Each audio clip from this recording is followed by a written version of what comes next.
Paano kung may tao na tahimik pero hindi mahina? Calm at intelligent.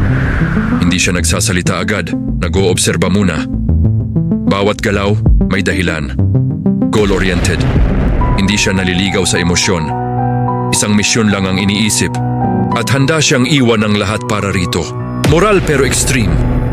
Alam niya ang tama at mali, pero kapag tinamaan ang prinsipyo niya, handa siyang lumampas sa linya. Emotionally suppressed. Hindi siya umiiyak, hindi siya nagrereklamo. Pero kapag sumabog ang kinulong na galit, walang babala. Strategic thinker. Hindi lakas ang sandata niya, kundi impormasyon, limitasyon, at timing. Cold, pero loyal. Mukha siyang walang pakialam. Pero kapag kaibigan ka niya, ipaglalaban ka niya kahit masira ang sarili niya. At ang huli, self-destructive determination. Handa niyang ipusta ang buhay niya, yung para sa hustisya at paghihiganti. Tahimik siya. Pero kapag kumilos na, sigurado ang wakas.